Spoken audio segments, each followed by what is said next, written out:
დაახლოებით 7 საათი გაგრძელდა პრემიერ-მინისტრის წლიური ანგარიშის განხილვა პარლამენტში. ბოლო 1 წლის მთავარი მიღწევად ეკონომიკური ზრდის მაღალი მაჩვენებელი და კორუფციასთან ბრძოლა დასახელდა.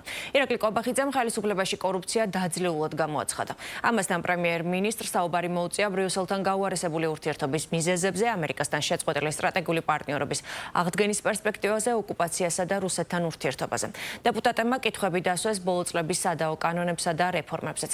ოპოზიციაში მთავრობის მეთაურის წლიურ ანგარიშს აკრიტიკებენ. მართულ გუნდში კი მიიჩნევენ, რომ პრემიერ-მინისტრმა ყველა მნიშვნელოვან საკითხზე გაამახვილა ყურადღება და ამომწურავად ისაუბრა. დეტალურად გაეცა ყველა იმ კითხვას პასუხი, რომელიც ჩვენს გუნდს აქვს, რომელიც ჰქონდა სხვადასხვა ფრაქციას თუ პოლიტიკურ ჯგუფს. მნიშვნელოვანია გზავნილები, რომელიც მისი მხრიდან გაჟღერდა.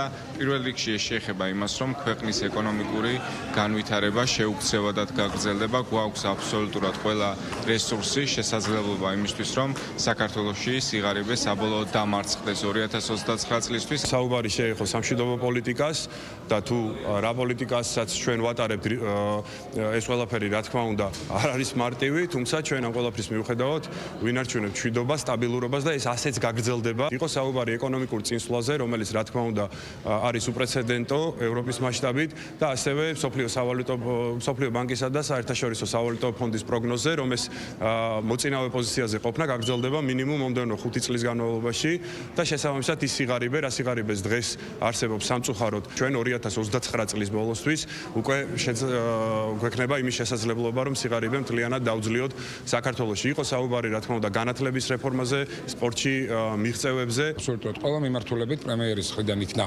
სწორი აქცენტები გაკეთებული. მან ის პროგრესი, რომელიც უშუალოდ პრემიერ-მინისტრის ბატონ ირაკლი კვაბახიძის და მისი გუნდის დამსახურება, იმ მშვიდობის პოლიტიკის დამსახურება, რომელიც საქართველოში ქართული ოცნების ხელისუფლების მიერ ხორციელდება და რა თქმა უნდა, ამ ყველაფერს პირველ რიგში ბატონი ბიძინა ივანიშვილი აძლევს ტონს. ამ მოცემულობაში თუ რა პროგრესს მიაღწია საქართველომ, როგორ არის გამორჩეული ეკონომიკური და არა მხოლოდ რეგიონის, არამედ მთლიანად კონტინენტის მასშტაბით, ამ მშვიდობის პოლიტიკას როგორ აქვს თავისი ძალიან დიდი ბენეფიტი ჩვენი საზოგადოებისთვის მოტანილი და როგორ აგრძელებს საქართველოს ამ გზით სიარულს.